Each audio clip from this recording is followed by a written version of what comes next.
Okay, well, I think you can start again. Okay.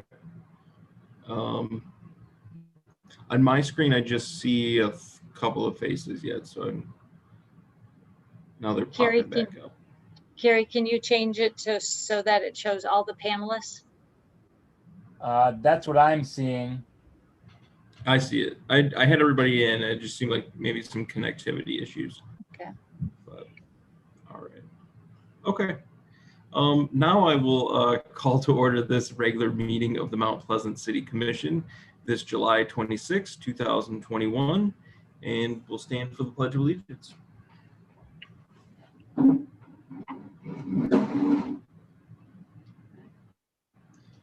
I pledge allegiance to the flag of the United States of America and to the republic for which it stands, one nation, under God, indivisible, with liberty and justice for all.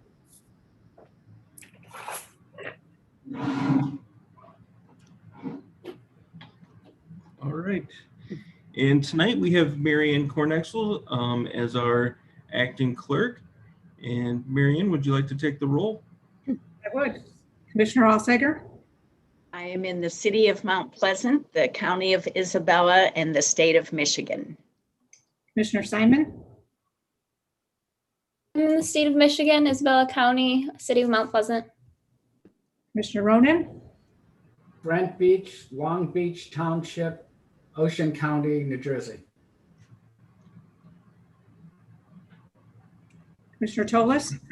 City of Mount Pleasant, Isabella County, state of Michigan. Vice Mayor Perschbacher? The city of Mount Pleasant, Isabella County, in the state of Michigan. Mayor Will Joseph? I am in the city of Mount Pleasant, the county of Isabella, and the state of Michigan. Thank you. All are present except for Commissioner Gillis, who called with notice. Okay. Tonight we have a couple of presentations. Our first being an introduction of recent city employees hired, and that will include a swearing in of Mount Pleasant Police Officer Braxton Gomez.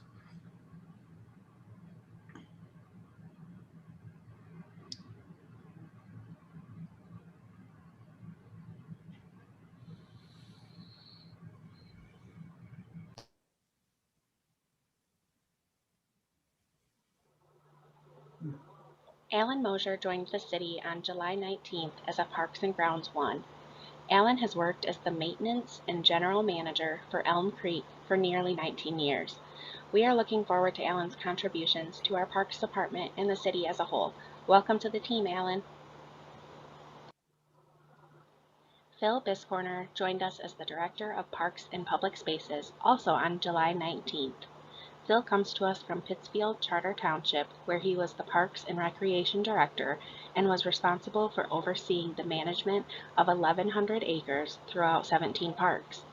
As a graduate of Central Michigan University, Phil received a bachelor's degree in Parks and Recreation Management and a master's degree in Public Administration. Welcome, Phil. Braxton Gomez was hired on July 21st as a police officer. Braxton may be a familiar face to some, as he was employed by the city as a park ranger in 2018. He's coming to us from Hampton Township Public Safety, where he has served as a police officer since 2019. Welcome back to the city, Braxton.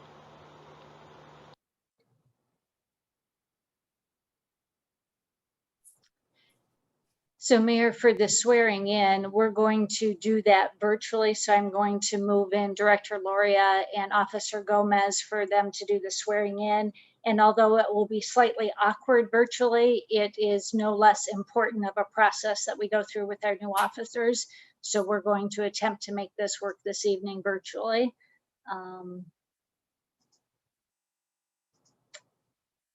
It'll just take a second to move everybody in.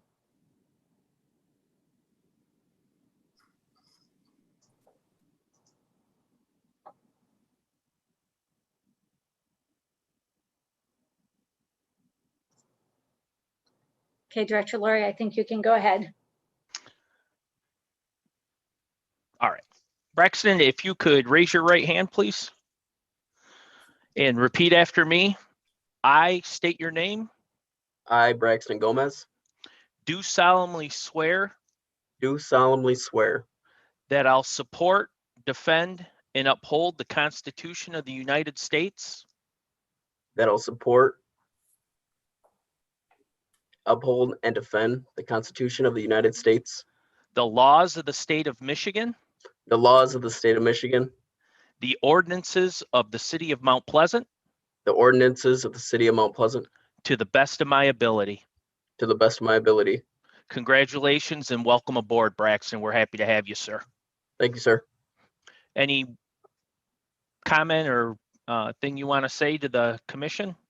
I just want to say I'm very excited to be here today, and thank you everyone for giving me the opportunity to be a part of this community. Great. Thank you, Officer Gomez. And it looks like Commissioner Elsager has her hand up. I do. I just wanted to say welcome to Officer Gomez and just ask him if he is from the famous family with other law enforcement people from the area. Thank you, ma'am. I'm not from the family.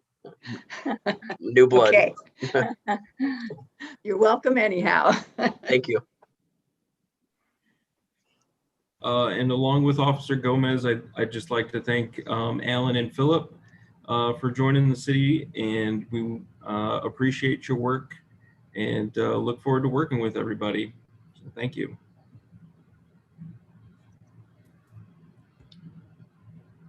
All right. All right. Well, I think next on our agenda, we do have a quarterly update from Jim Mcbride of Middle Michigan Development Corporation. Jim, Okay, you should be all set to go. okay, thank you. You can hear me okay? Mhm. Great. Thank you, Mr. Mayor and members. Great to be with you. I did have a handout. I don't know if we're able to pop that up on the screen. It'll take me a minute, Jim. I didn't know you wanted that. Oh, so okay, just I a minute. apologize. Well, let me just go over a couple things while we're waiting. One of the things that you'll see, the grants that businesses within the city received back in January from the Michigan Small Business Survival Grant Program. We had 30,000. Really, we could have said 40, but Marty's Bar, Midori, Stan's Restaurant all received $10,000 grants under that program, but also Oak Park, which is Mountain Town, and the Summit. So, you know, you could argue that that's half within the city and half in the township. So that was in the survival grant program. Then with that followed up with the match on Main. So I'm down if you can see there in the grants right now. So the survival grants are the ones I just mentioned. And then we had the match on Main grants come out after this. And there was only $500,000 available statewide for this particular grant program. We were told that there would only be a maximum, only be one commitment of one grant per region. And of course, we're in Region 5, $125,000 grant. So we knew that the competition would be fierce for these. And we worked closely with Bill Merdeza and the rest of the team there at the city, Jacob and so on, and really tried to fine tune from all the applications we got, just the very best applications. So we entered two, Pleasant City Coffee and Mountain Town Station for Camille's Prime. The Pleasant City Coffee request was for their new renovation of their coffee house, utilization of the space to make it more attractive to young professionals and members of our community, and to also include a wine tasting bar, which is a new thing for our area, and to really focus on Michigan-based wines. The Mountain Town, that was to support outdoor dining enhancements, especially for Camille's, including new seating, shade sails, and a new larger tent to host outdoor gatherings. So we thought, with entering those two, we would, be very happy to get one of those through, and actually both of them were approved. So it ended up that 10% of the funds that were meant statewide for that program ended up coming into the city of Mount Pleasant because we had two really good. In fact, that was what we heard from the staff at MEDC, that both of those are two of the best. In fact, they said one of them, I won't say which one, was the best written of all of the grants that they received, grant requests that they received under this program, and the other one was like number 2 or 3. So really outstanding work, teamwork with your city staff, and we were able to secure those 2 grants. Pleasant City's already received their funds. This is a situation where you had to spend the money first and then get reimbursed. So we've just turned in the receipts for Mountain Town, and we're expecting that those funds to get back to us next week and dispersed to them. One thing that's not on here, because it's really not in Q1 or Q2, it's really a Q3 issue that just happened, but I'm going to mention it anyway, that one of the issues that as we went through the relief program, the restart grant program and the survival grant program, we had one business that just we were never able to qualify them for a grant, even though we very much wanted to do it. But the criteria always was set up that you had to have shown losses in sales due to the COVID-19 pandemic. Well, Green Tree Grocery actually had seen an increase in their sales over the last year, and so they just always fell off in terms of being able to qualify. So we found that there was a USDA grant that was being offered through Michigan Department of Agriculture and Rural Development, and we informed Green Tree about it, and they applied. We supported them, and they were able to receive $100,000 to support their relocation and the expansion of their grocery. So it actually worked out, because that's more money than they would have gotten had they received all 3 of the prior grant programs. So just great news again on some of the grant activity.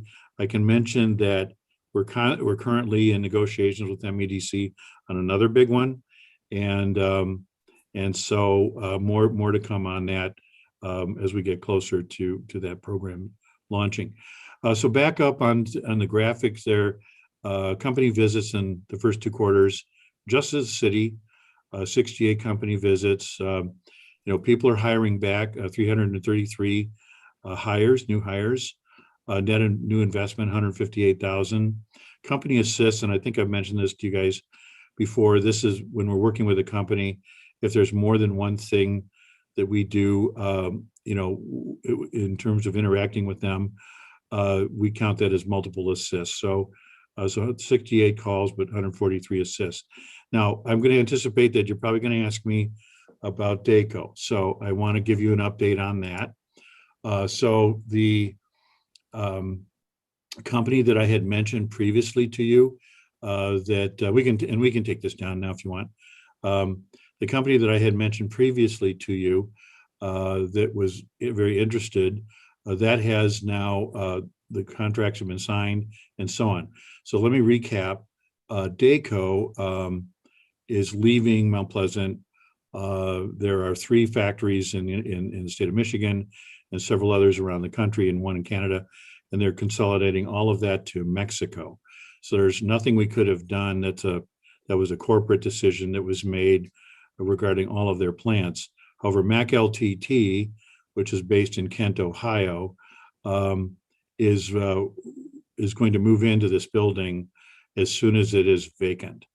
So they have received a commitment from the state of Michigan for $350,000 as a business development grant, and to match that in terms of talking with the city staff, that there be a willingness to reinstate the tax abatement. And you might remember that we rescinded it for DACO, which was the right thing to do. But if we've got a company moving back in, there are 2 remaining years, not including next year because it's too late, but 2 remaining years of that abatement for DACO that was intended for DACO.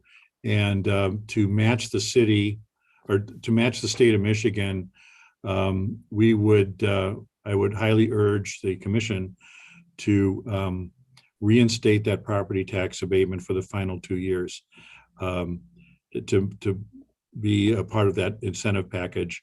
And the other thing that we did mention to MAC LTT is that whereas the other companies that are in the smart zone had contributed their share for the new retention pond, they would not have to do that because that's already been paid for. So there was a value to that as well. So it was 350,000 from the state, estimated 48,400 the final 2 years of that tax abatement, and then the value of the detention pond as well. That was the package, and MAC LTT accepted that. And frankly, they would like to move in to the building before DACO is really ready to move out, because DACO wants to move out in November. But So, yes. Jim, excuse me, you'll be bringing a formal request forward will. for the city commission to consider of that request, right? Absolutely. Yes, and it'll actually be coming from Dave Prout, who is, Sam Staples, and Dave is his son-in-law, and Gene Prout are the owners. So you'll get a letter from the Prouts very soon. So if there's any questions, I'd be happy to answer them. Yes, it looks like Commissioner Ronan has his hand up. Yeah, this might be premature, but do we know what the employment looks like for this new company coming in? How many jobs are we talking about? Yeah, so they are talking about quadrupling the size, because they're currently, they bought the manufacturing portion of Birch Tank, which is in Union Township, and are temporarily leasing there. The building that they're currently in, they've already outgrown it. This is a tanker company out of Kent, Ohio, that never had done stainless steel tankers, which of course you use for milk or chemicals, and Birch Tank made the best. So that now has been purchased by MAC LTT, and the plan was to move it to Kent, Ohio. And we've been able to talk them out of that, and with the help of the MEDC, we've gotten them to agree to stay here. But they needed a larger building. DACO is the perfect size. They actually may expand it down the road, but right now it will meet their needs, and they'll be able to expand. So they're looking at adding at least 50 new employees when they move in, and more to come. So that's the basis by which this was offered by the MEDC.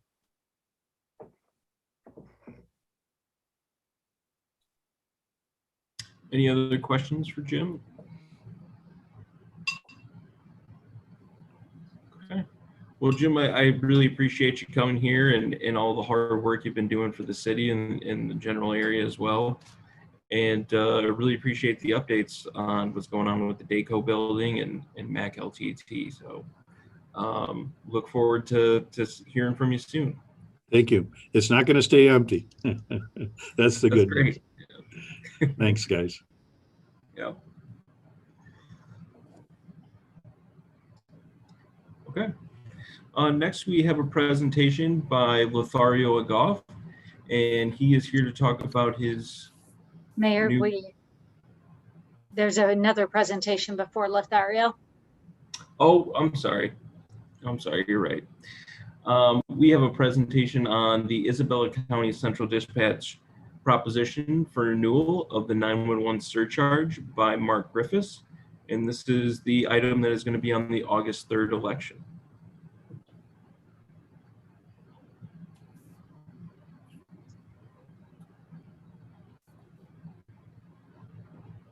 Good evening, commissioners. Can you hear me? Yes, we can hear you. Head noddings, and I want to thank Nancy in advance for the slide advancement. Appreciate the opportunity to speak to you and all your citizenry about the August 3rd renewal of the 911 surcharge. It's a countywide renewal. So August 3rd will be the vote. And Nancy, if you can go to the next slide, please.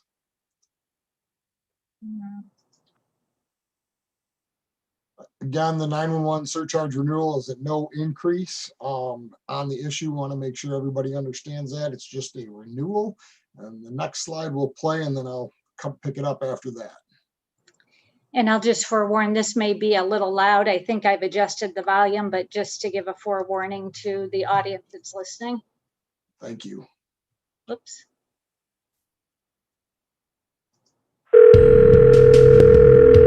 Isabella County 911. Someone's breaking into my house. Before the police can get there, My house is on fire. Please help me. when seconds save lives, My husband's not breathing. in your most desperate moment, Okay, ma'am. I'm going to stay on the phone with you until help arrives, but this is what I need you to do. Isabella County 911. You can click there. And it should catch up. One more slide after that. If it does, Nancy, hopefully the video, there we go. And so for the year 2020, just wanted to present a couple of stats. Last year, we took over 159,376 phone calls. We dispatched over 69,000 complaints. Some of the new technology that, because the way the surcharge had passed and helped us back 5 years ago, we now have the ability to do text to 911. You'll be seeing more promoting of that as we've been making upgrades to the phone system, the CAD system, and the radio system because of what the surcharge has allowed us to start to improve our infrastructure. These are all big projects that take several months to complete, and they're currently all active as we speak at this point. But text to 911, again, we want to encourage your public to call 911 if they can. But if they can't because of a deaf and hard of hearing issue, or if because maybe an intruder's in their house, you now have the ability to text to 911 and talk to the dispatcher or text with the dispatcher. Other information on that slide shows our communications by type, whether it's a wireless phone, which you see over 46,000 wireless phone calls come in. The wire line, which was also called landline a long time ago, 3,000 calls that have come in, non-emergency calls. We've had over 109,000 of those as they come in. So we dispatch for 7 law enforcement agencies, 12 fire departments, 1 EMS agency, 1 animal control, but we also work with a multitude of other agencies helping pair the public up with the services that they're requesting at the time. Next slide, please. Just to make sure we're clear, there is no general fund support from the county, and there is not a millage that would appear on your taxes. This is a surcharge. It's a local and state surcharge that does it. We do have a local maintenance system agreement with Central Michigan University. That's just to keep the computer-aided software between our dispatch centers operating at full capacity. But the primary funding that we have for our county is the local surcharge, and we do take in a little bit of state surcharge. Next slide, please. So the state surcharge, it sounds impressive under the Public Act 32 of 1986. It's a 25-cent fee on all monthly devices, as well as a 5% fee assessed to anything that's prepaid that you might buy out of a store. And last year, that brought in $44 million collected statewide. But when you take $44 million and you divide it up amongst the 83 counties and all the 911 centers that are eligible for the funding, 65% of that goes to the county. And of that 65%, 60% of that is population-based. The other 40 is evenly divided. There's 25% that goes towards the next gen 911 network, which is what we are just finishing up our upgrade that we have done that gives us much more capability to get the caller where they need to know, to have more information about locating the caller, and some of the new technologies that will be coming in. You know, cars are getting smarter. You get in an accident, it actually can transmit data about how many people were in the car. So when we send police, fire, and EMS out there, we know how many potential victims we might be looking for. 5% goes to the dispatch training fund, 1.5% goes to the operation of the Michigan State Police Metro Dispatch, 2.44% for the state office. So when you break that $44 million down, Isabella County only received $219,000, just a little bit above that from 2020. Not quite as impressive. Our local surcharge, this is the one that funds the large majority of all of our operations locally, the two combined. Again, it's a $3 per month fee that Telephone service providers, they collect that per device. The fee is renewed. It's not an increase. They've been paying that already for the last 5 years. Payments collected when the service providers send it to this Isabella County Central Dispatch at various times throughout the year, monthly, quarterly, semi-annually. So for an example, if you had a home phone that you pay a monthly bill on, you should see approximately a $3 per month charge being charged on as a local 911 surcharge fee. One of our residents of the county had provided an example of their phone bill. We put that in the lower corner here. So in essence, you'd pay $36 per year for that device, less than 10 cents per day to have that. Last year, this local surcharge brought in $1.5 million in local surcharge in 2020. It is by far the large majority of the local surcharge that funds the critical operations of your 911 center. Next slide, please. And again, just to put it in perspective, $219,000 coming in from the state surcharge, and 87% or 1.5 of our operating budget, 1.5 million is local surcharge. It is a crucial funding mechanism for the 911 center that we have. Next slide, please. This is actual ballot proposal language that you will see. It was approved and it'll be on the August 3rd ballot. And next slide, please. And just want to remember your vote counts on August 3rd. It's a special election will be held for the renewal, not the increase of the 911 surcharge, just to continue on as we have been for the last 5 years, helping us keep our critical infrastructure up to date, providing support to the citizens and the public safety of our community. And if there's any questions, I'd be happy to take them. And thanks for clicking.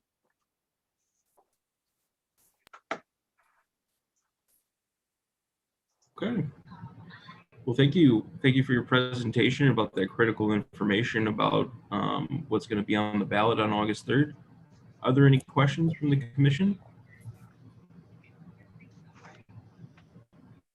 All right. Well, thank you very much for being with us tonight.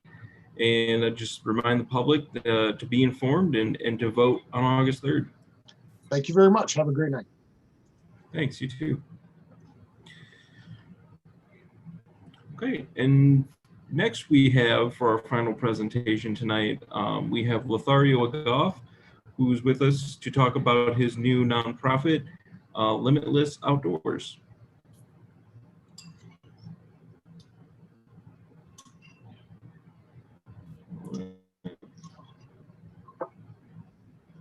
Lothario, can you hear us? You've been moved in, so you just need to unmute, I believe.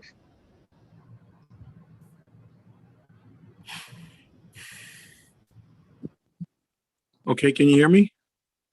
Yes, we can. Okay, great. I'm new at this Zoom meeting, so I'm sorry if I don't have my camera up or I don't see you guys. But my name is Lothario Agoff, and I started a nonprofit 501c3, and it's going to be based right here in Isabella County. And my mission, it's called Limitless Outdoors. And my mission is to enjoy fellowship in the outdoors for the people that normally wouldn't have the opportunity through faith, friendships, and family. I'm working on putting together right now an itemized statement of things that I may need, and I'm looking for grant writings and different people to donate for the cause. And I think it's going to be a very good cause. I have a passion for the outdoors and I have a passion for people. And so my main thing is that I'd really like to combine my passion for the outdoors and my passion for people to help other people that would normally not get the opportunity to do so that I can help them to be successful and to try to empower them, to help them think outside the box. And so that's what I'm trying to do. And I just wanted to inform you guys and let you know what I'm trying to do here in Isabella County. And I appreciate any and all support and questions. And I really appreciate this time to talk with you guys. Thank you. Okay. Thanks, Lothario. Are there any questions from the commission? Okay. And I just wanted to make sure this is, your nonprofit is going to be mostly based for people with mobility issues. Is that correct? Yes, people with disabilities, clean across the board. It doesn't matter if they're blind or they're cognitively impaired, whether they're quadriplegic. It really doesn't matter. My focus is on people that would normally not get the opportunity to get out and do something, that I want to make that happen for them.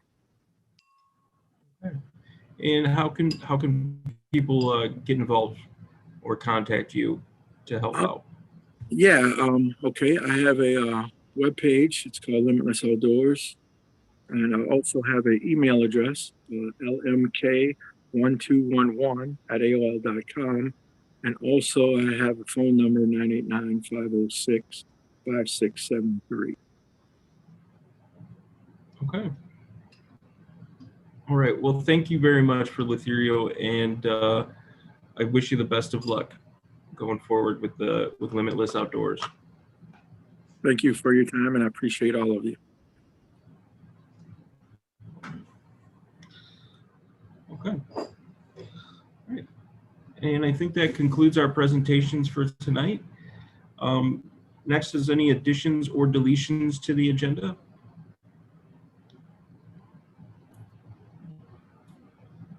Okay, I don't see any hands up, and so at this time I will open up the public input on agenda items. If you're with us by Zoom, you can go to the bottom of your page and hit the raise hand button, or if you're with us by phone, you can hit *9 and I can recognize you for public comment. We do ask that you state your name and your address for the record. And it does look like we have S. Skylar Peggy for public comment.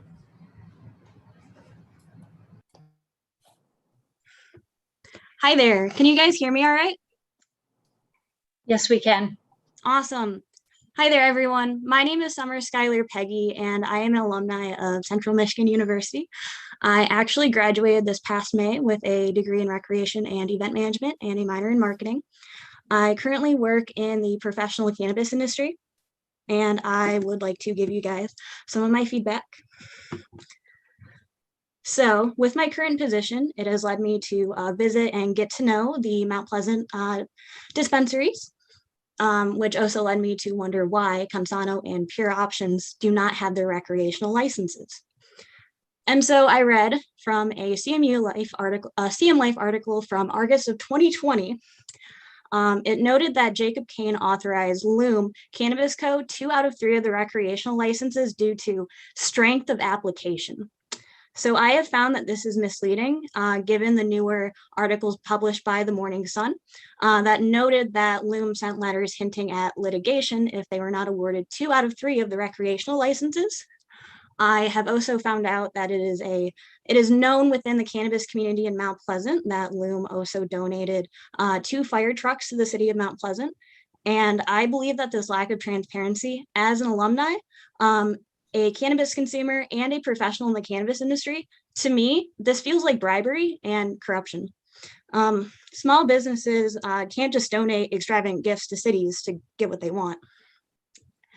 And because of this decision to award Loom 2 out of 3 of the recreational licenses available, Camsano specifically, the only locally owned cannabis dispensary in Mount Pleasant, has had their profitability stifled in favor of a corporation that is owned by the son of the owner of Bell Tire, that is set to open 30 plus storefronts in Michigan.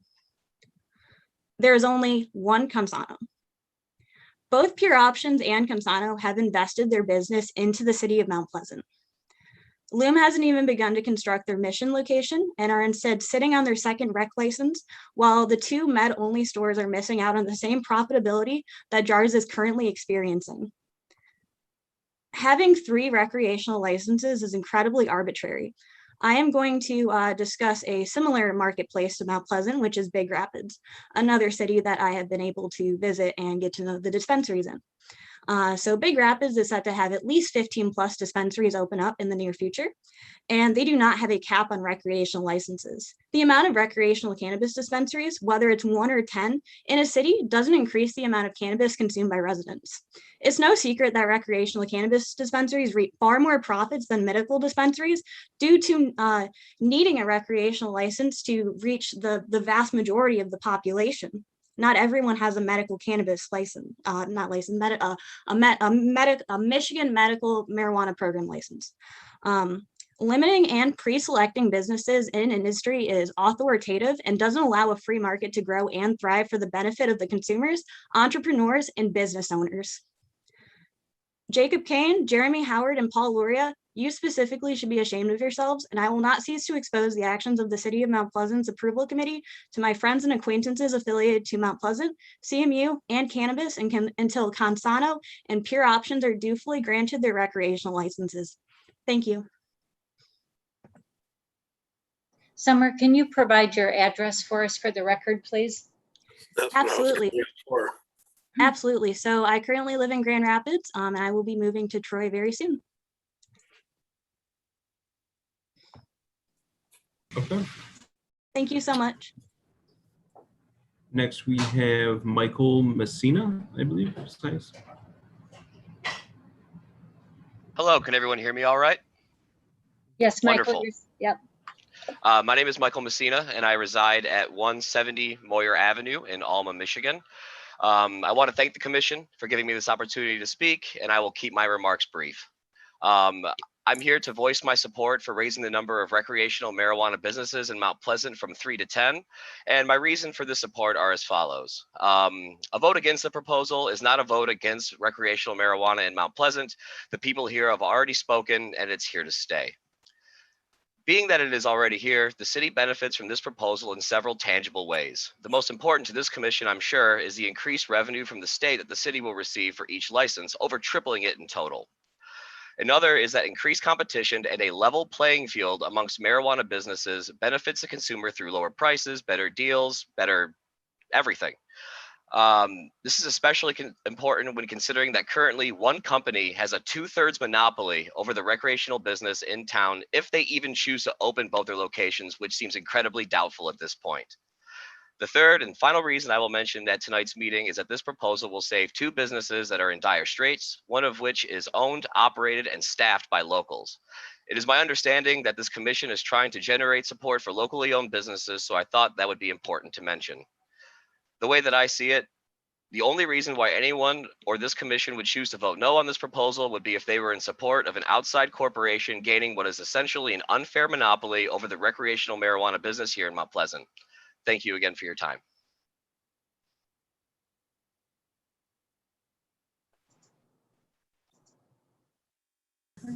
Looks like Rachel Agardi is with us.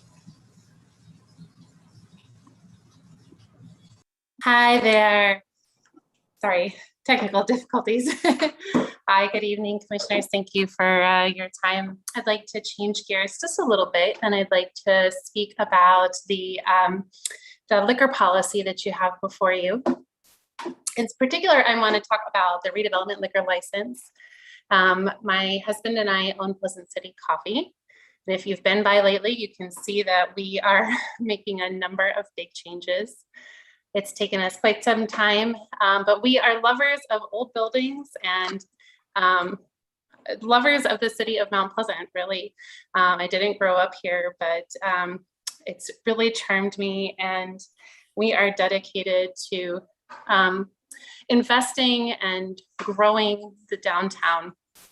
And to that end, we've worked really hard on taking a historic building and removing items that are hazardous, toxic, not working for the floor plan, and trying to streamline our business in order to have a better functioning space.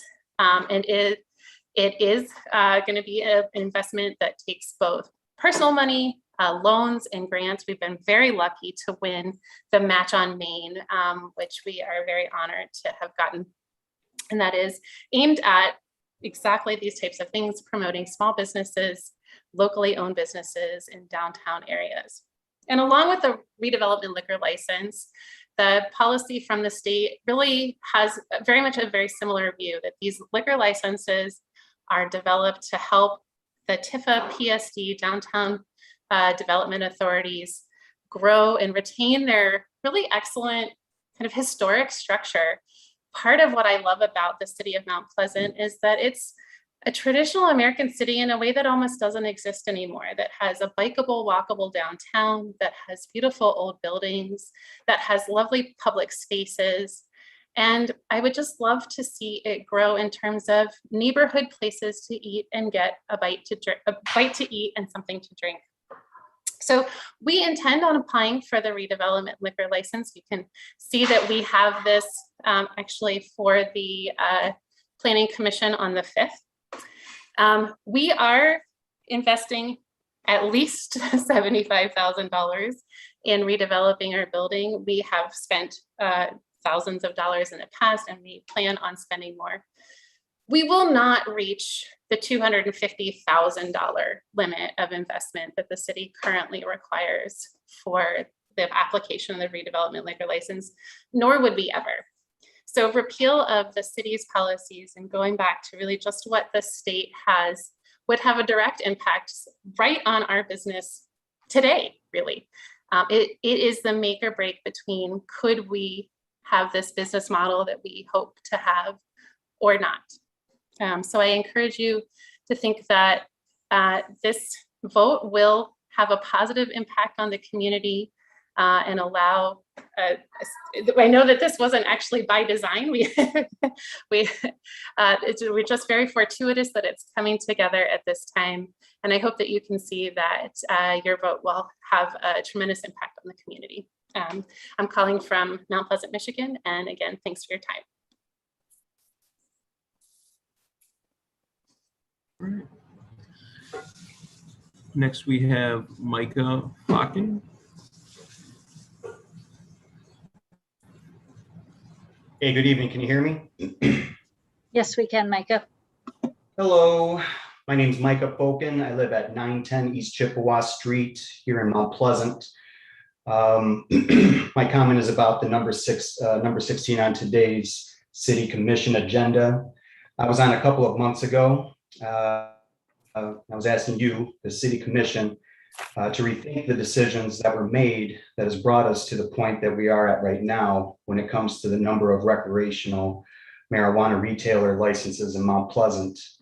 It is concerning to me as a citizen of Mount Pleasant that for whatever the reason is or actions made, that somehow someone has put a stop on your voice, your ability to hear the public on this subject, your ability to do your duty as elected officials has somehow happened in our city. And of course, this is just my opinion. However, I have been very involved with the petition on tonight's agenda, and I'm very pleased to report there is a tremendous amount of support on the changes of the amount from 3 establishments to 10 establishments.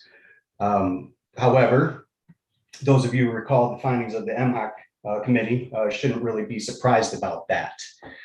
The voice of the people is out there, and the more that they're being educated, the more frustrating it has been for a lot of the citizens here in our town, and the conversations that I've had with the people that I've actually physically went door to door to speak to. When it comes to what, not even Consano, but other retailers having that opportunity to create more of a competition here in our town, because regardless of how you feel about the product, it is here. And there's a lot of concern about how this was all set up, about how the due diligence of our city commission handed over their duty to city employees. And it's going to continue to keep going. So I urge everybody that's in the committee, and I know a few of you was not a part of that, but I do urge you to make this right. Help out a locally owned downtown Mount Pleasant family-owned business to continue to strive in our community. And I appreciate that. Thank you very much for your time.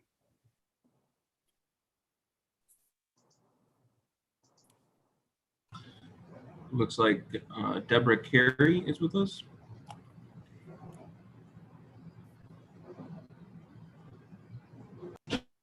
Yes, I am. Greetings. Tonight might be another commission meeting for you guys, but for me, I actually feel hope and excitement. And I hope you have had a chance to look over a very reasonable citizens initiative. And I hope that you, as the elected officials of the city, will put this forward without having to go through a ballot process in November. I've said it before and I will say it again. Please do the right thing, because the number of licenses available never had anything to do about controlling the number of businesses to keep Mount Pleasant, quote unquote, from becoming another base city. It had to do with who would have control of the market. Remember the property lottery? 10 businesses is about what a free market would be in Mount Pleasant. Please let the market decide. And I would like to whine just a little bit about not protecting me. As a 5-generation family, Sacred Heart graduate, local property taxpayer since 1974, small business owner whose business is now legally been restricted in trade. It's like only being able to make cheese pizza or using one color to color somebody's hair or fingernail.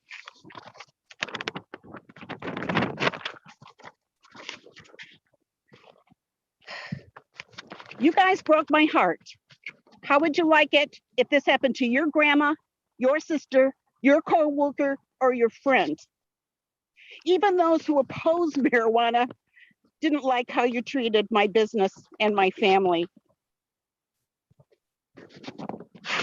So please, if you've done your homework, you know about the property lottery. You know about Article 5.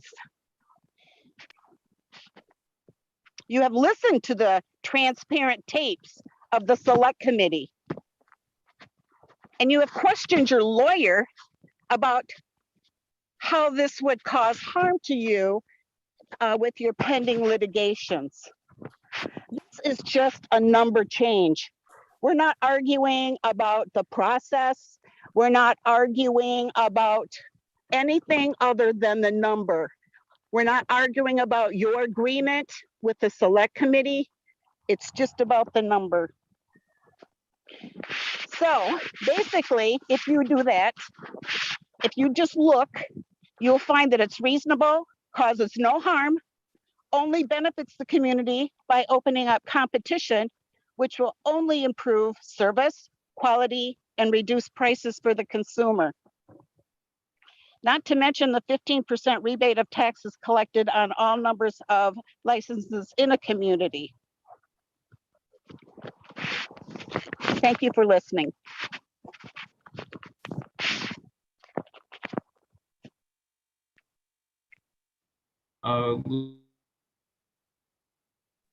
Looks like Kyle Miller is with us for public comment.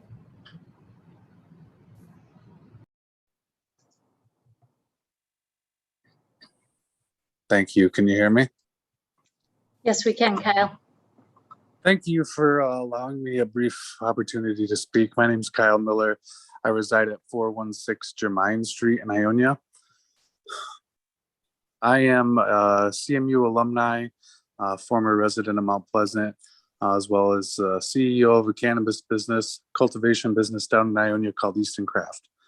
And I wanted to take a brief moment to just show my support for Consano and show my support for the locals in the city of Mount Pleasant, who I feel have truly been wronged by the way that the ordinance unfolded in the city. I think it's very clear that wealthy and powerful corporate elite companies like Loom have been able to walk into communities across the country, across the state of Michigan, and make promises to local officials and kind of rigged the game in their own favor.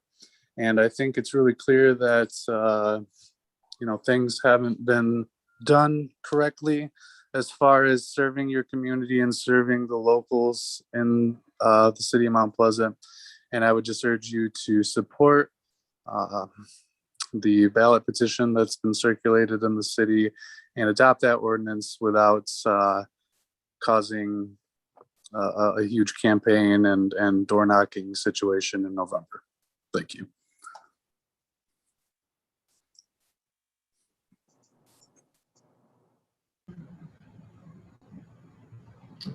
Manager Ridley, did we have any email comments on agenda items?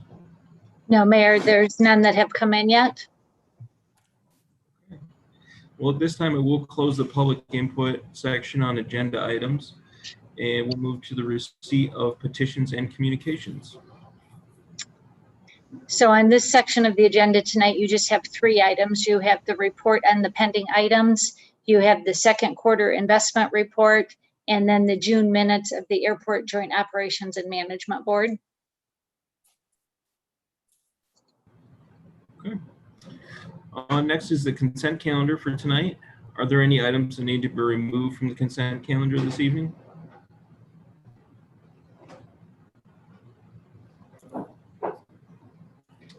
I don't see any hands up, and so at this time, Manager Ridley, would you like to go through our consent calendar?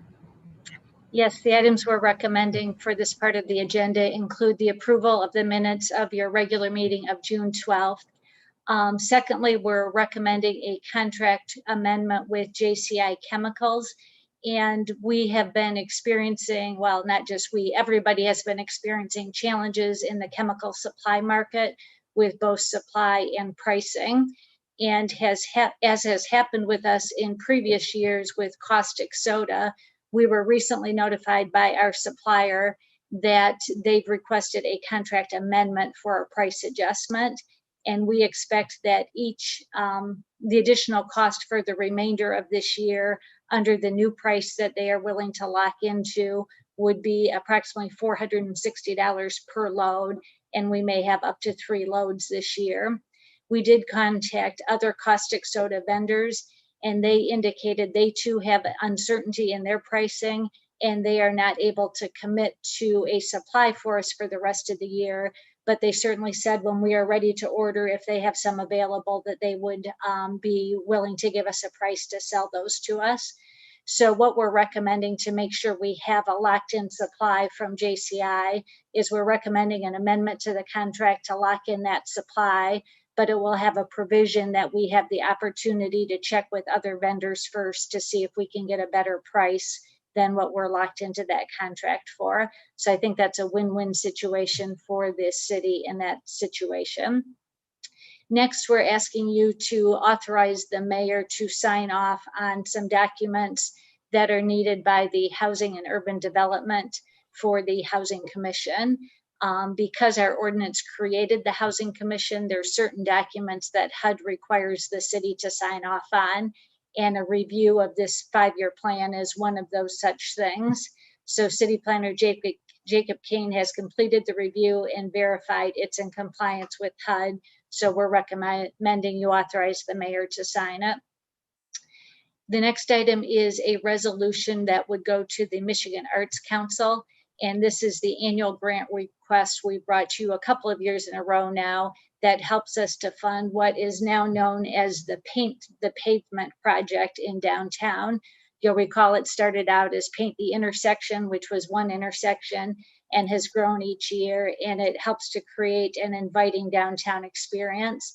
So we're recommending you approve the resolution for us to submit the grant request for funds for that project for next year.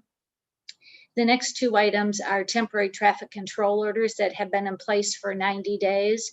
And one is for the pickup area near the Chippewa River District Library.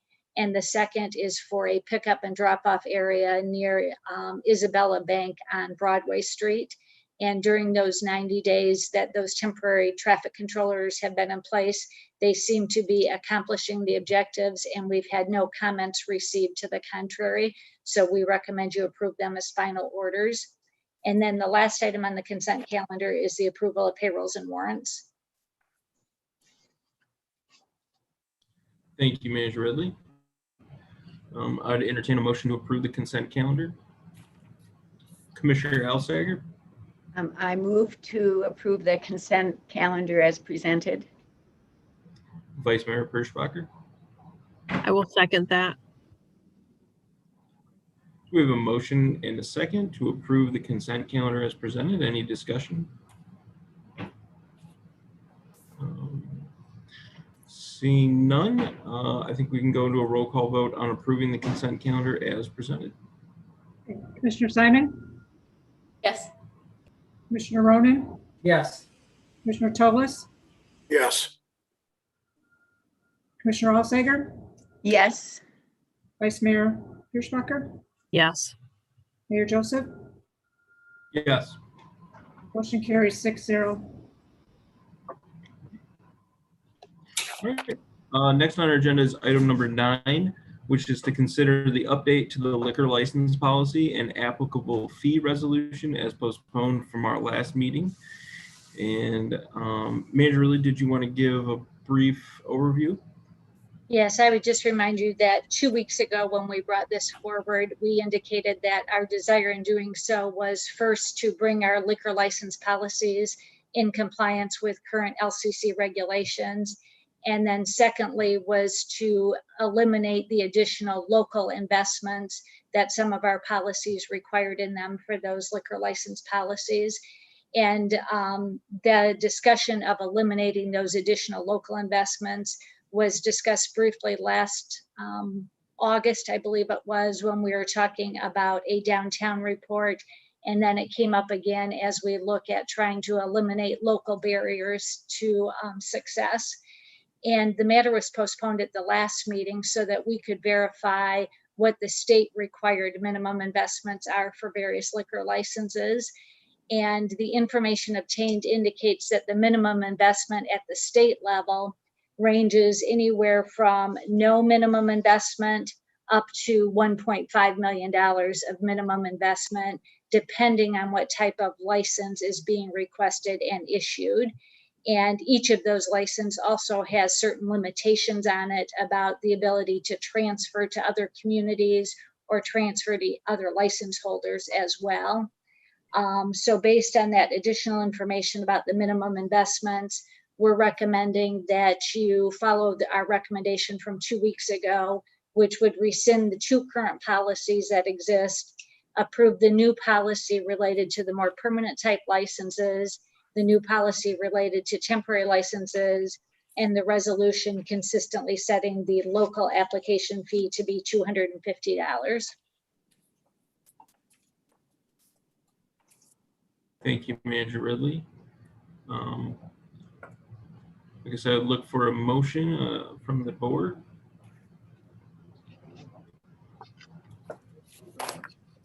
Vice Mayor Perschbacher. I move to rescind prior city liquor licenses policies, adopt 2 new liquor license policies, and approve the resolution to adopt the $250 application fees for liquor licenses as presented. And Commissioner Alsager. I second that motion. Okay, we have a motion and a second to approve the rescinding of the previous policy and to approve the amendments to the new policy. Any discussion? Commissioner Tolis. I want to thank staff for getting the information to all the commissioners that I requested and answered all my questions, and I will be supporting this. Okay. All right. I don't see any other hands up at this time, and so I think we can go to a roll call vote on the rescinding of the previous liquor policies and approval of our new policies. Commissioner Ronan, Yes. Commissioner Tolis, Yes. Commissioner Alsager, Yes. Commissioner Simon, Yes. Vice Mayor Pierschbacher, Yes. Mayor Joseph. Yes. Motion carries 6-0. Okay, the motion is carried. Next on our agenda is item number 13, which is to consider approval of a fireworks display as part of the 2021 Christmas celebration on December 4th, and authorize the Public Safety Director to represent the city in the state of Michigan Pyrotechnic display application process. Seems pretty straightforward, but Manager Ridley, did you have any comments? I guess the only additional comment I would add is you may recall that we had a fireworks display in 2018 after the Christmas parade, and it was funded by the Bridenstine family. And the feedback from that was very positive. So last year, when we were in the middle of COVID and trying to look for some joy in our community, we did talk about the possibility of hosting fireworks last year, but ultimately came to the conclusion that the environment that we were living in at that time just wasn't safe for the crowds that might gather to see such a thing. But since we had saved funds from so many events being canceled last year that were carried forward into this year, that this is what we're recommending tonight, is that those $13,000 in funds be used for, is to have that fireworks display at the end of the Christmas parade this year. And because it's a date outside of what the state law would typically allow for fireworks displays, that's why it's before you, is so that you can approve the extra date, and then Director Loria would file all the paperwork with the state to get the final approvals to make this happen on December 4th. Commissioner Tolis? I'll make a motion to authorize Public Safety Director Paul Loria to sign the application for a fireworks permit for a display on Saturday, December 4th, 2021 at 7 p.m. Okay. And Commissioner Elsager? Sorry, I second the motion. All right, we have a motion and a second to approve the fireworks display and appoint the Public Safety Director as a representative of the city. Any discussion? I would just like to say that at the last, in 2018, at the last fireworks display, I was there, and it was a really great time, and I think a lot of people really enjoyed it. It's cool to see fireworks in the winter. That's not something you normally see. And it was a great event, and hopefully in December we can repeat that, and I'm looking forward to it. So. All right. Well, with that, I think we can vote on the motion on the table. Commissioner Tolis, Yes. Commissioner Elsager, Yes. Commissioner Simon, Yes. Commissioner Roden, Yes. Vice Mayor Pierschbacher, Yes.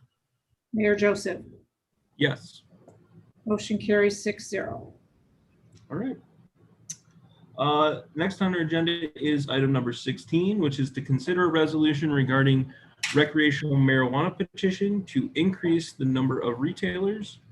And Manager Ridley, did you want to give some comments before we go into discussion? Yes, as you heard during some of the earlier public comments, a petition was received by the city clerk's office to increase the number of recreational marijuana retailers in the city from the current allowed 3 up to 10. And the petition was filed under the State of Michigan Regulation and Taxation Marijuana Act, or what is referred to often as MRTMA. And that required signatures from 5% of the number of voters who voted in the governor's election. It had to have a minimum of 5%. And the clerk's office confirmed that the valid number of signatures received exceeded that 5% threshold. So the next step in the process under MRTMA is for you as the elected body to accept the petition and to approve the language that would appear on the ballot of the next election.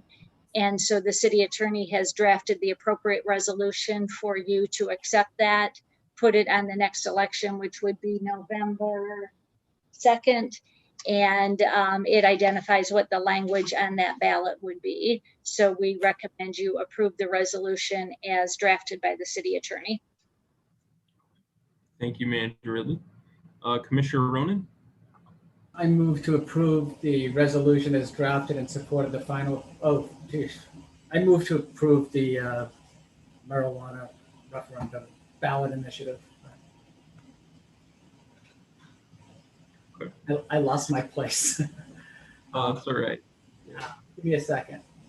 I move to accept the initiative petition received under MRFMA and approve the ballot language as presented for the November 2nd, 2021 election.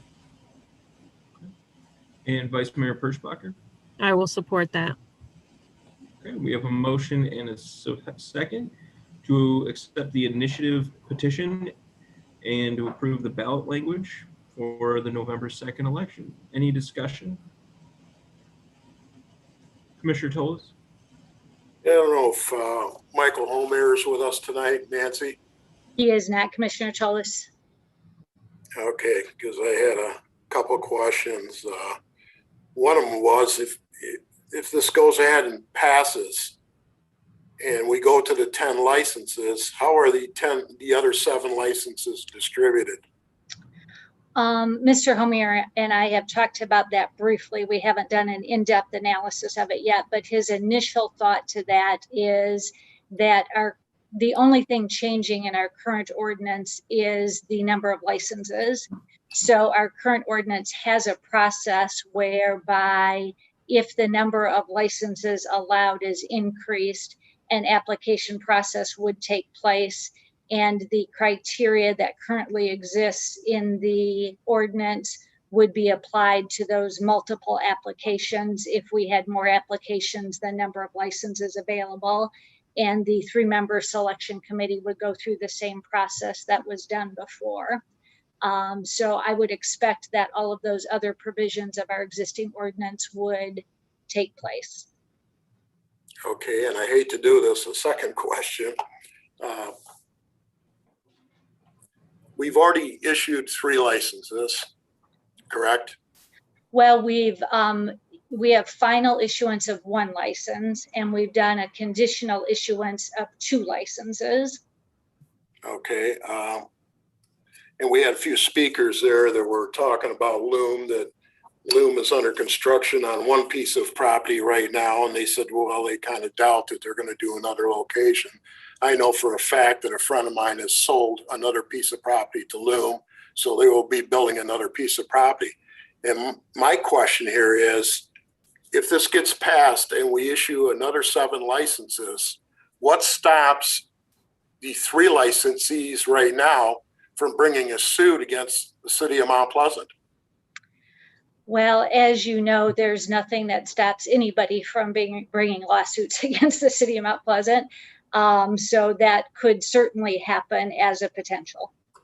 I understand that, and that's why I'm bringing this up, because you've got two entities right now. They're spending money building 2-story buildings and probably going to spend a couple $1 million.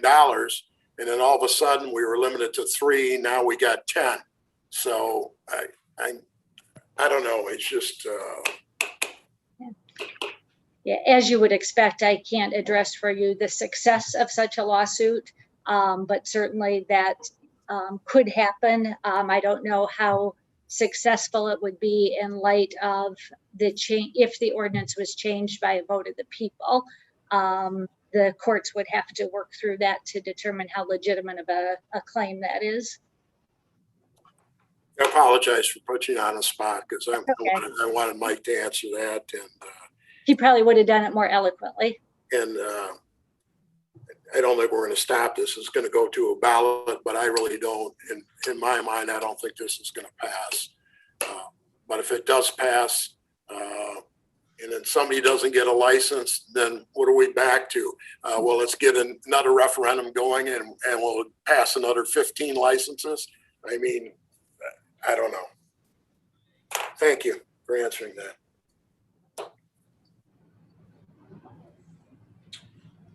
I also have a question. There seems to be the impression that we could vote to approve the increase in licenses tonight. And is that to me doesn't seem consistent with other, because there's been other initiatives that have come before this commission, And we've never had an opportunity to say, okay, you've got the ballot language and you've got the signatures, and then, oh, we can just vote to pass it.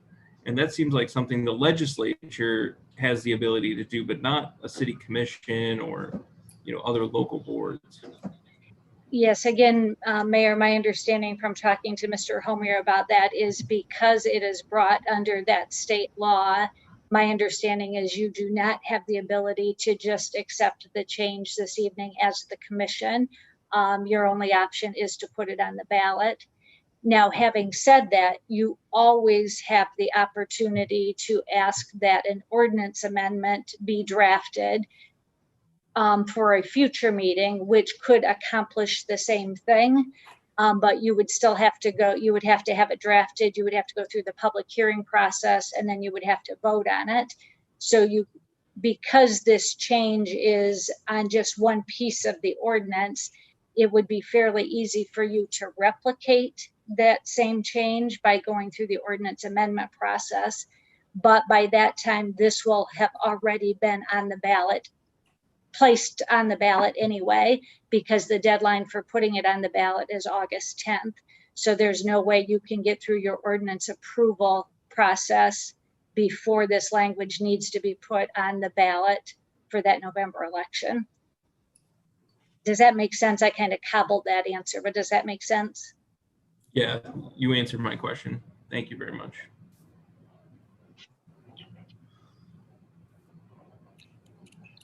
Any other discussion? All right. At this time, I think we can go to a roll call vote on approving to accept the petition received under the MRTMA and approve the ballot language as presented for the November 2nd, 2021 election. Commissioner Alsager. Yes. Commissioner Simon. Yes. Commissioner Ronan. Yes. Commissioner Tobles. No. Vice Mayor Pierschbacher. Yes. Mayor Joseph. Yes. Motion carries 5-1.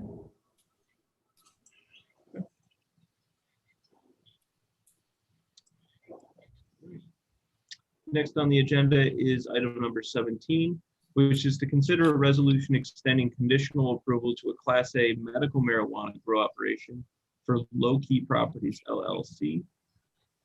Manager Ridley. Yes, earlier this year, you approved an extension of time to submit the facility-specific step for a conditional license holder for a new grow operation at 1110 North Fancher. I apologize, the memo in your packet said West Fancher, which obviously doesn't exist. That should have said North Fancher. Since that time, that grower applicant has withdrawn their application, and the property is being purchased by a different entity who has now requested an extension similar to that first one. So the memo from City Planner Jacob Kane summarizes that the request is for 9 months in order to do the appropriate renovations at that location. And that extension would take it to April 26th of 2022.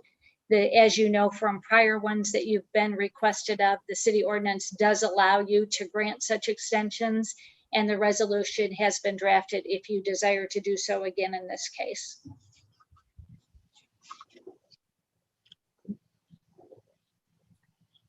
Look for a motion from the commission. Commissioner Alsager. Sorry.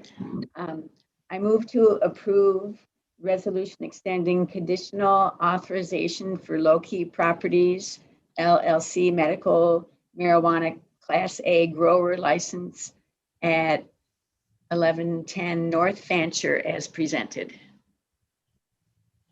And Commissioner Simon. I second that motion. Okay, we have a motion and a second to extend the conditional authorization. Any discussion? Commissioner Toles. Manager Ridley, that was another entity, and I can't remember the name of the entity that came and asked for the extension. Yes, the other entity was Michigan Operations LLC. And if I'm understanding this right, they've sold their rights to that property now to this Low Key Properties LLC?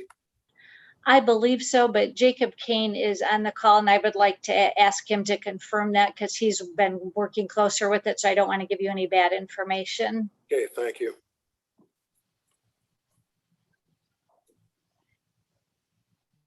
Jacob, were you able to hear Commissioner Tolas's question? I did. Commissioner Tolas, the property has already changed ownership. It was sold in May to the applicant entity that's making the extension request tonight. That's what I thought. I saw a sign up for about 5 days and then it was down. So, and if they applied for a license, this Low Key Properties? Yes, sir, they have. And they've received conditional authorization. Okay, thank you.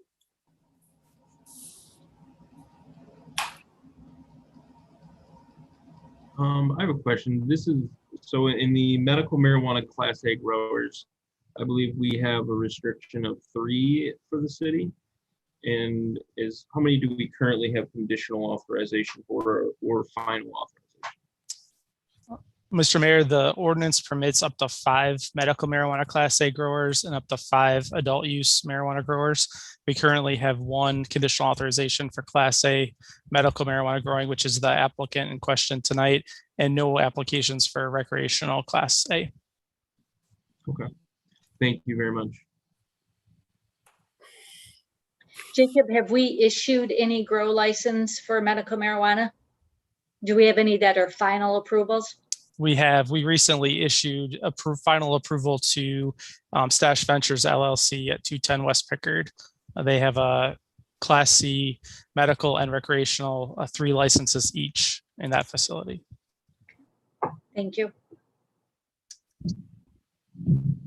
And Jacob, that's in the old Otterbein building on Pickard Street you're talking about? Yes, sir. And it has 3 licenses, you said? It has a total of 6, 3 Class C medical and 3 Class C recreational. The ordinance allows those to be stacked at a maximum of 3 each. Okay, thank you.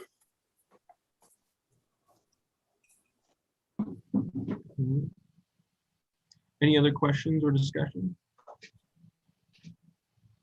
Okay, I think we can take a roll call vote on approving the resolution extending the conditional authorization for Low Key Properties. Commissioner Simon, Yes. Commissioner Ronan, Yes. Commissioner Tolas, No.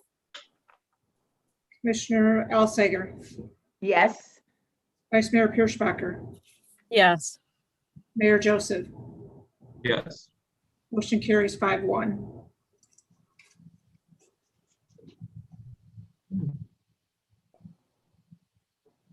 All right, the motion is carried. Next, do we have we're on announcements on city-related issues and new business.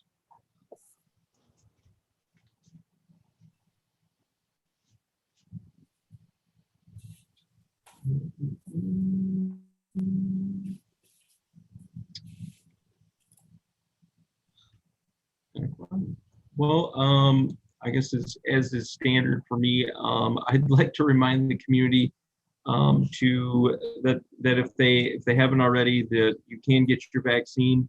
You can sign up in many areas that the health department is providing those. I think it's a walk-in status right now currently, and that it seems that all data is pointing to that if you do have your vaccine, your risk for severe disease from COVID-19 is greatly diminished.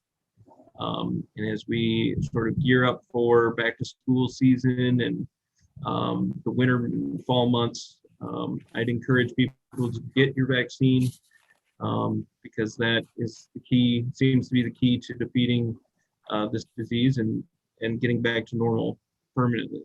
So as for that, I don't have any other announcements. All right, well, next I'll open up public comment on agenda and non-agenda items. And if you're with us by Zoom, you can hit the raise hand button, or if you're with us by phone, you can hit *9. And it looks like Deborah Carey is with us tonight.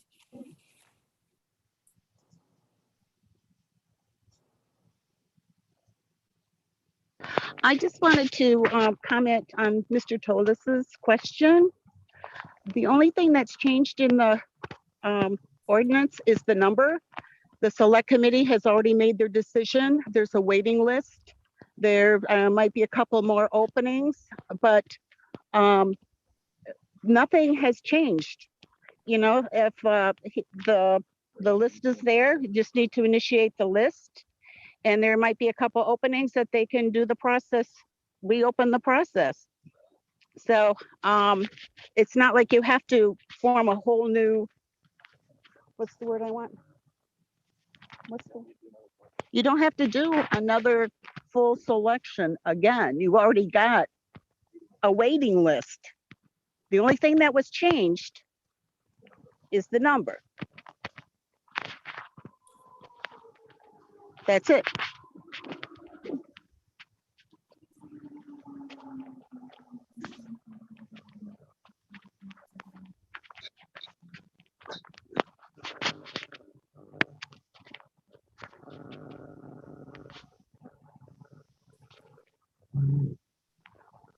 I'd like to thank Deborah Carey for her comments.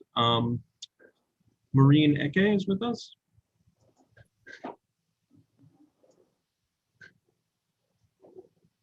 Good evening. This is Maureen A.K. I am calling from the city of Mount Pleasant in Isabella County, the state of Michigan. I'm curious though, regarding this marijuana issue. You issued 3 licenses initially. Was there, what prompted the restriction of the licenses to 3?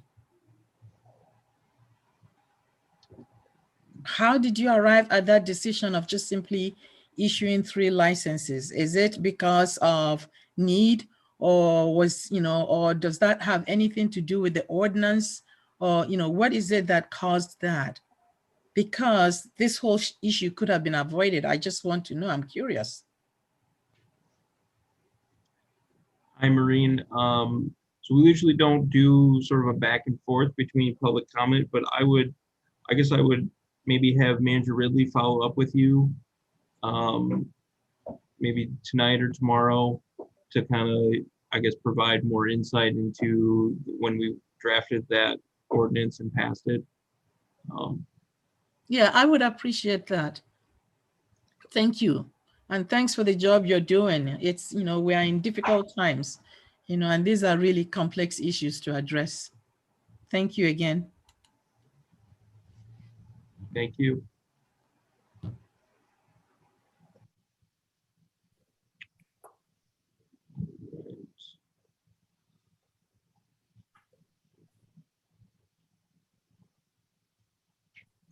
I do see that Deborah Carey has her hand up, and I know she's already spoke. But if Deb, did you have further comments that you'd like to make? I know you didn't use your 5 minutes, so I'd give you a couple more minutes to speak if you'd like. Thank you. I attended most of the ad hoc committees and pretty much most of the commissioner meetings, and I understand it was, as I was sitting there, it was because they didn't want it to turn into a mess like quote unquote Bay City. So they wanted to restrict the licensure to 3. But as I explained, when the city commission opened up the market, they created a pie. And it has nothing to do with how many dispensaries there are. So how much product is going to get sold? The product is there. All they did was try to design it. Who was going to get the pie? There's something called a property lottery. If you want to look into something, look into a reason. Property lottery. Have you ever heard of that? But the reason is they wanted to control who got it. That's it.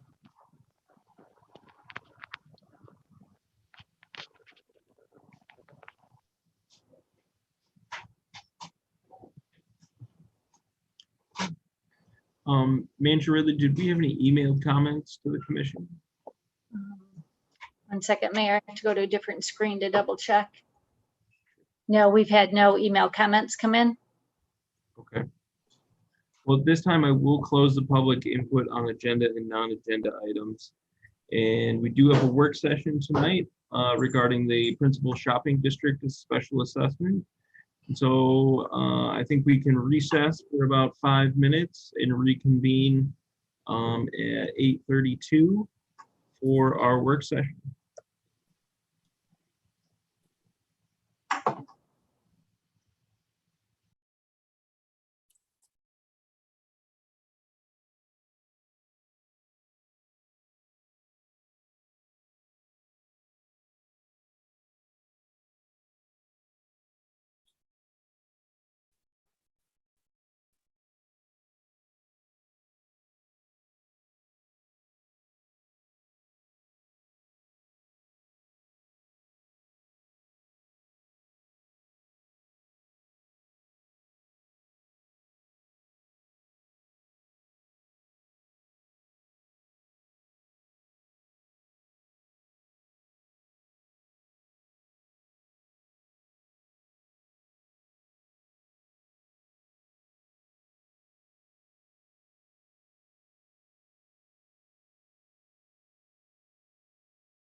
George, what are you having, a party? Yeah, there's a party going on around me. Not quite right in this room, but my in-laws have this home, and then my brother-in-law bought one right down the street. So it's all on the water, and it's sort of like a whatever. Yeah, pretty much. But I've been good. I worry about Paul, so I haven't been drinking before the meeting. I just want to be clear, I'm not guaranteeing anything about after the meeting, though. I'm just, Yeah. Yup, you can still have fun. Yeah. Responsibly. You bet. You bet. All right, well, I think we're all here. So we'll reconvene this meeting. And it seems pretty straightforward to me, but I will kind of hand this over to Michelle or Nancy. Can I give a brief overview of what's going on? And obviously, Commissioner Ronan or George is on the PSD board, so we've got some plenty of knowledge to go around. Yeah, I think, Mayor, I will give a brief overview and then we can address any questions any of the commissioners might have. But for the public that may be watching, I think it's important to know that the principal shopping district was created back in 2003, and it has the authority to recommend a special assessment to the City Commission for properties within the identified district to fund activities that happen within that district. And over the years, what has been funded by the special assessment has changed.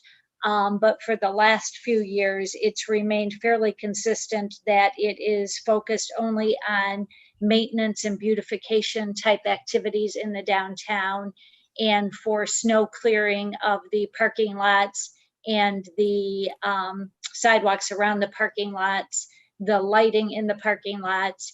And then if funds are available, a couple of times we have power washed the sidewalks in front of the businesses. So that's how the funds are used. And it often gets confusing when we talk about downtown because there's other funding sources that fund activities downtown. But over the last few years, we've really streamlined that so that the principal shopping district special assessment deals with beautification and landscaping and snow removal. The TIFA deals with economic development incentives, and the general fund covers everything else. So the general fund covers all of the other expenses related to the reconstruction or the maintenance of the parking lots, all of the events that happen downtown, any promotional events, the seasonal decorations, and any capital infrastructure is what is covered by the general fund or the taxpayers at large. But by law, the special assessment for the identified activities starts with the principal shopping district board. And the current special assessment we have in place expires at the end of this year. So the board has been meeting and they will be recommending to you at your next meeting. Well, I guess they've recommended it, so that's why we brought it to you, that a special assessment for the next 2 years, which would cover the same activities that have been covered that I just talked about, the beautification and the snow removal. And so the existing service levels would be the same, but the recommendation actually has a reduction in the special assessment amount because there's an existing fund balance in that fund that can be used to cover some of those expenses over the next 2 years. And we always try to keep some type of fund balance there because it's really, as you well know from living in Michigan, impossible to predict snow removal. So we like to have some cushion there. But the amount of cushion that is in that fund balance is higher than what it likely needs to be. So they're recommending that we spend down part of that fund balance over the next 2 years. So the recommendation for the special assessment over the next 2 years would actually be a 15% reduction in the total assessment across the whole district. So it would go from $123,500 across the whole district down to $104,500. Now, once the amount is determined, then that's spread to the district based on the square footage of each of the property owners within the district. And that square footage is based on their entire building square footage that is above ground. And then there's credits that are applied for those who provide their own private parking spaces. So once we get into the actual special assessment process, it actually takes approval of 5 resolutions by the City Commission. And during that includes 2 public hearings where property owners and businesses and taxpayers at large have the opportunity to come in and give public comment to you. But before starting that process, we wanted to provide you with the overview of the recommendation from the Principal Shopping District Board and see what questions you may have before it starts showing up on your commission agendas for public hearings and action. So with that, I think Michelle and I and Commissioner Ronan would be happy to answer any questions you have on the history or on what is recommended. I just have a quick question. If we did get, a really bad snow year and the special assessment fund was depleted, what would happen then if we're still in the middle of like a snow season? Would that come to the City Commission to allocate funds, or? Yeah, it would come to the City Commission, and I guess you would have a couple options. You could either allocate general funds to address the issue. We could start a mid-year special assessment process. We've never had to do that before, but that could happen. But I would think we would be paying attention to the balance well ahead of it happening where all of a sudden we run out of funds. We would be talking to you about that before that would happen. Thank you. Commissioner Alsager? I guess my only comment is it looks like this committee is doing its work and paying attention to the fund balance and deciding that at this time they can lower their costs. And I think it's a good idea.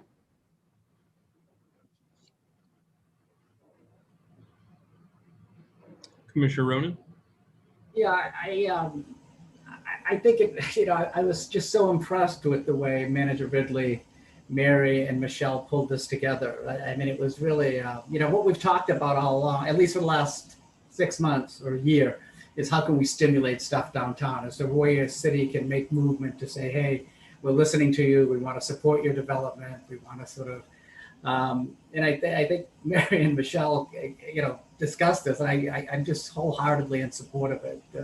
I think it's not a huge amount of money, but it's enough to show the city is absolutely committed to doing what we can. And I think it's safe. I don't think we're going to be at a point where we have to go to the general fund and ask more money again. And it's only for 2 years. So if it goes below something, I think within 2 years we'll be able to reset it. But it was just an impressive way in which I think the city's come together to say, hey, let's do what we can to help people sort of get going again. But obviously, I'm biased to it. Well, George, I would say I agree. I think, especially something with the special assessment, we shouldn't be asking our property owners more than what we need to fulfill the services. So, and it looks like the plan is to provide the same services that we have been. And so I think, if we can ask a little less, I think that's good. Commissioner Toles? I have to agree with you, Mayor. It's pretty straightforward. I see our maintenance rate is decreasing by 0.0484, and a special assessment is decreased by 18.8. I think this is an area where we can't make cuts on this. As I mentioned it before, my lot 8 just started, the contractor just started on redoing that this morning, and they're doing one other lot behind the bird there. Same contractor's doing them both. And when you try to sit there and cut corners, then it winds up costing you more in the long run. I mean, my lot's got to be totally redone, right down to the base and everything else, because you got to keep the maintenance up, and I think this is the way that the property owners are going to do it through this assessment, and I think it's fair, and I think we need it. I think there's. Pete, looks like you might have hit the mute button.